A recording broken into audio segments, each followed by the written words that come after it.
What's up, guys? Barbarian or Bust here, and today we have Season 4 PTR patch notes. Now, I'm not going to go over everything that they're changing and all like how the game is literally a completely different game right now. It looks like there's going to be a lot of things about items. I'm really excited for this, for tempering. I mean, I feel like this is honestly stolen right out of Last Epoch. But it works in Last Epoch, and it is a lot of fun. But if they can do it correctly, I think it'll be a lot of fun as well. I wanted to go over the changes to the Barbarian for Season 4. So let's see what we got here. Okay, so new items. Okay, Barbarian. Alright, Sparing. Unique pants. Ancients you summon are now empowered. One does an Earthquake. One does Dust Devils with Whirlwind. I don't think that's a significant change. And ground burning enemies for 4 seconds. So he basically gets the hell. So Modak gets the Hell Hammer, basically. That's kind of cool. And with the Dust Devils, I don't know. We'll see. I guess they said they wanted to do a lot with Dust Devils, so this might be good. I don't actually know. Talik and then Korlik. I hope I'm saying these correctly. I suck at English, even though it's my first and only language. Creates an Earthquake that deals physical damage over 4 seconds. So that's damage over time. For Leap, that's kind of interesting. Twin Strikes. After casting Double Swing 4 times, your next Double Swing will hit 2 additional times, each dealing 10 to 25 increased damage. Okay, that's kind of cool. I've yet to do Double Swing, so that's something I might look to in the future. Aspect of Fierce Winds. Shout skills create 5 Dust Devils that deal damage to enemies along their path. Your Dust Devils are 5 to 15% bigger and deal 1% increased damage. For each 1%, their size is increased. That's interesting. I feel like that they're trying to make him have more build diversity. I think that does sound kind of interesting. So I'm not going to go over anything else. I'm just looking at the Barb things. Okay, unique items. Banished Lords gets a nerf. Critical Strike Overpower reduced from 80 to 120 to 20 to 60. That's a huge nerf. Resource needed for guaranteed overpower reduced from 300 to 275. That's a slight buff. Tibalt's Will, damage increase while unstoppable, reduced from 20 to 40 to 10 to 20. Okay, that's another one. Damage increase persists for 1 second longer. That's kind of cool, but it's not as good anymore. Interesting.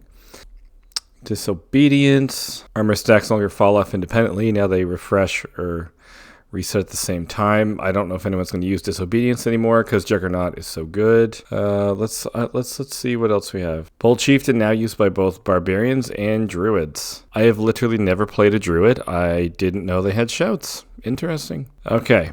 Barbarians' 10% innate damage reduction has been removed, so a nerf. Now we will take, I guess, 100% of all damage. Legendary powers that require Call of the Ancients to be equipped no longer have that requirement. Okay, that's actually pretty cool. That's actually really neat. I like that. Charge. Damage reduction from 250 to 180. I think that's acceptable, and I don't really see that as a big nerf. That's fine. Power Charge. Cooldown reduction per target hit reduced from 3 to 2 seconds, so that's a mild nerf. Cooldown reduction for hitting a boss reduced from 6 to 4 seconds, another nerf. Maximum cooldown reduction reduced from 9 to 6 seconds. So, you know what? So basically you can no longer permacharge all the time. I don't think that's a bad thing. I think the charge nerfs, that's okay. That's okay. Furious Hammer of the Ancients. Previously, Hammer of the Ancients dealt 1% increased damage for each point of fury when you had used it. That's awesome. Hammer of the Ancients gained 2% increased critical strike chance for every 10 fury you had when using it. Oh man, that's lame. I'm sorry. My personal opinion, I think that sucks. I mean, the Red Ring of Furore makes sure that you have 100% increased critical strike chance. And I think, obviously, the previous one deals way more damage. And now we're just making sure we crit all the time. Yeah, I personally don't like it. But I haven't even played the PTR yet, so I don't know how well this is going to go. Maybe it's necessary. But I personally don't like that, but it is what it is. Violent Rend. Rend deals damage against vulnerable enemies increased from 12 to 25%. Okay, that is awesome. I'm really happy about that. As you guys know, Rend Rupture is my favorite way to play, so this is wicked. Rupture. The initial damage dealt from Rupture is now guaranteed to overpower. All right. This tells me they want you to run Gushing Wounds. Because if it's guaranteed to overpower and you run Gushing Wounds, it's always going to do the blood explosion. They're trying to synergize that because no one uses Gushing Wounds. So that's interesting. It'll be interesting to see how this plays out. I'm interested in this. So in the PTR, I probably want to play this because it's my favorite play style and it looks like it's getting a buff. I'll take it. Call the Ancients. Corlic leap damage increase from 104 to 156. That's massive. Frenzy damage 39 to that's pretty massive. Talic whirlwind damage increase from 65 to 98. Also massive. Modak upheaval damage increase from 195 to 293. So Call the Ancients getting a massive buff. Barbarian minions, I think, is going to be Season 4 meta, along with maybe, this is my hope and dreams. Violent Rend and Rupture will also be a meta for Season 4. Kick, range damage increase from 2.2 to 3 meters. Interesting. Additional damage when enemy is knocked into a wall increase from 70 to 105%. Okay, that's good. I don't think that'll make enough change for people to use it more. I found it to be a clunky skill myself.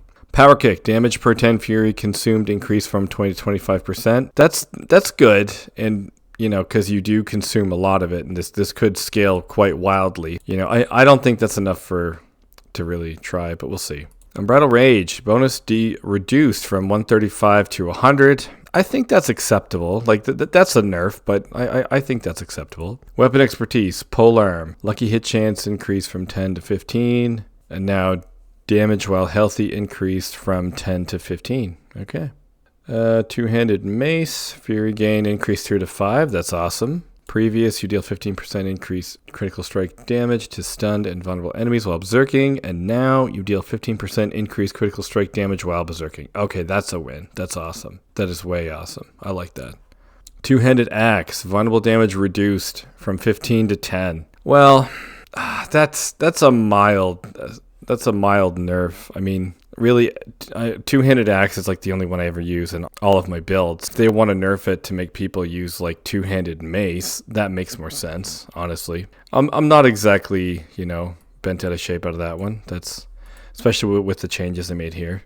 One-handed axe, critical strike chance against injured enemies increased from 5 to 10%. In my opinion, that's still kind of useless. Okay, Paragon, a Martial Glyph, cooldown reduced from 4 to 2 seconds. Wow. Okay, that's another nerf. I think that's quite significant, really, because Martial Glyph doesn't reduce the other shouts anymore. Martial Glyph, I think, is kind of in a crappy spot.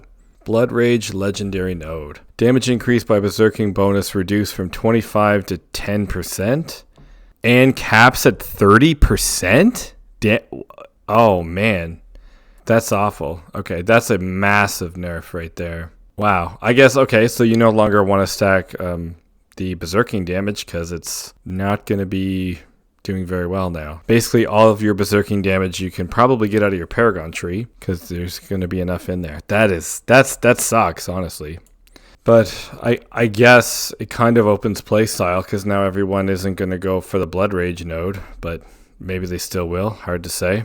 That's kind of crappy, honestly. Crusher Glyph, additional bonus, overpower damage reduced from 30 to 20%, so another nerf to Overpower. Dominate Glyph, bonus overpower, damage 5 willpower reduced from 39.9 to 14.9? Oh, wow. They cut that in more than half. That's like a 60% nerf. That's crazy. They're nerfing Overpower again. After not overpowering for 30 seconds, your next attack will overpower. That's the previous one. Now it says every 30 seconds, your next attacks will overpower. Okay, so that's good.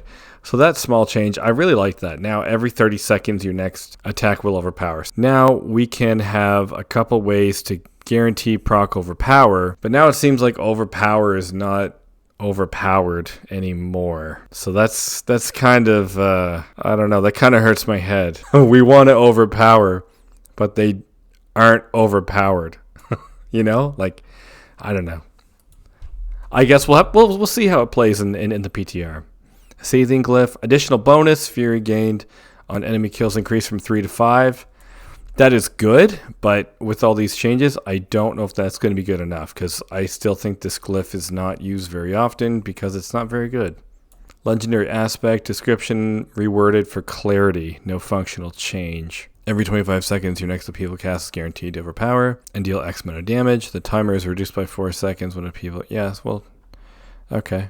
To me, it was clear both ways. Earthstriker aspect, bonus overpower damage reduced from 35 to 50 to 15 to 30. Another nerf to overpower. Ugh. Aspect of Relentless Armmaster, Fury Generation, while all 3 Walking Arsenal bonuses are active, increased from 20 to 35 to 35 to 65. Okay. They want us to use all our weapons, but not overpower them.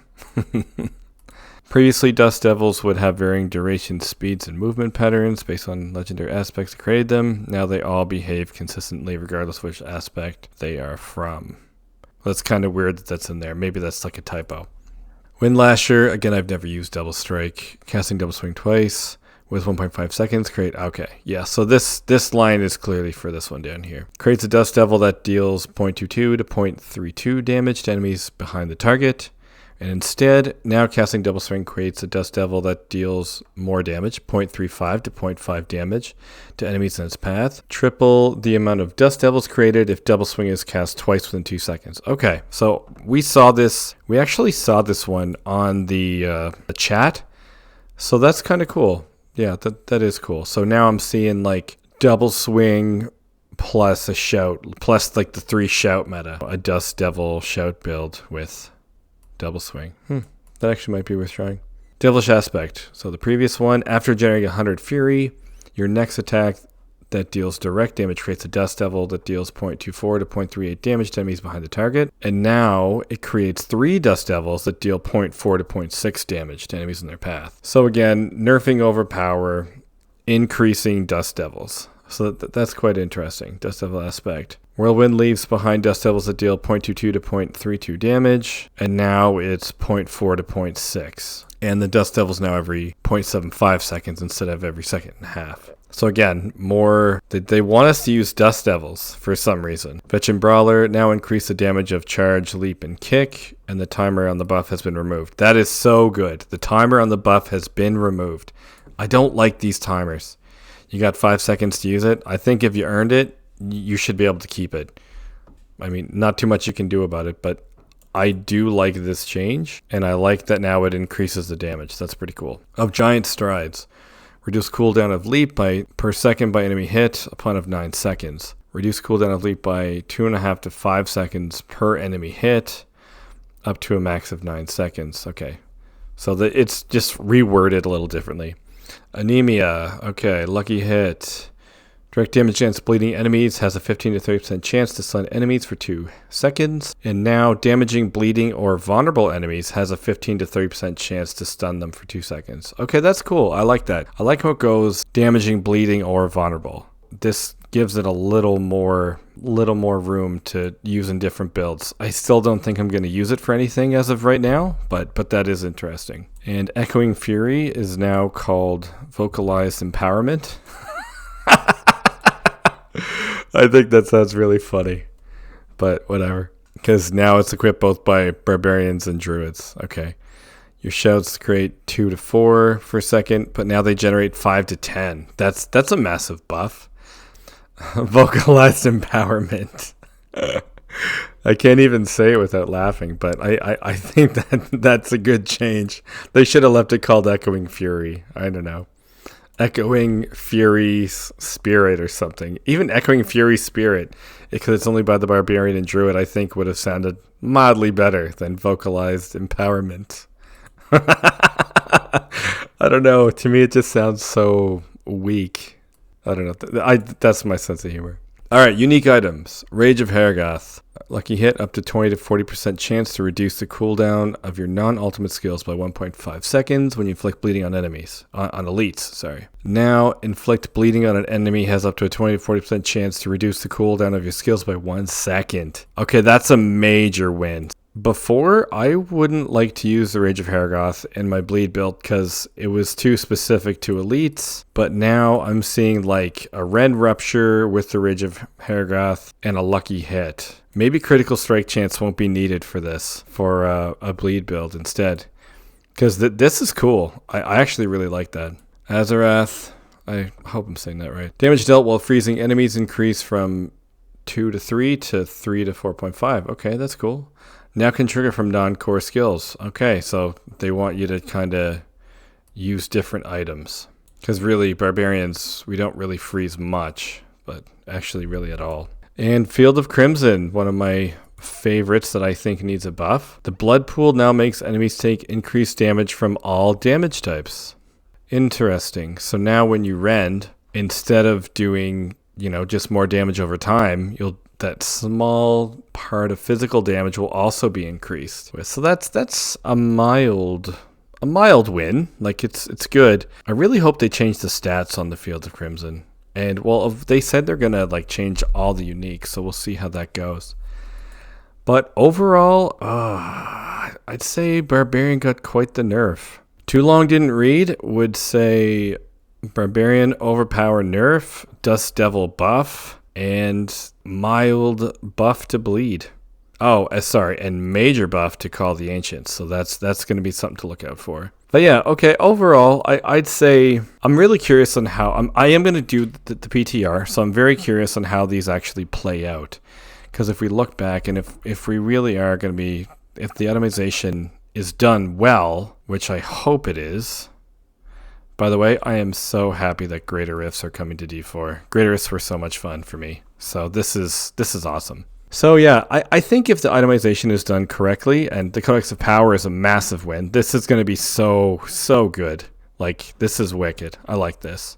But if they're done right, I think all the nerfs and the buffs will be okay. I think they'll be more accepted because I'm curious on the weapon and the offensive slots if we're going to be able to increase our overpower damage maybe that way or something like that. I don't really want to make too many judgments except for the vocalize empowerment. Oh man. I don't want to make too many judgments on what they did until we see it in the PTR. Right now, I feel like, okay, we've seen what they're going to do. Now let's see how they play out. So on paper, again, Overpower nerf, Dust Devil buff, bleed, mild buff. Doesn't sound too bad on paper. How does it play? How does it feel? So overall, I'm neutral, and I'm still excited to try the PTR. I'm definitely going to be making some content on the PTR, and I look forward to that. Anyway, thanks for watching. Thanks for listening in with me, and I'll see you guys in the next one.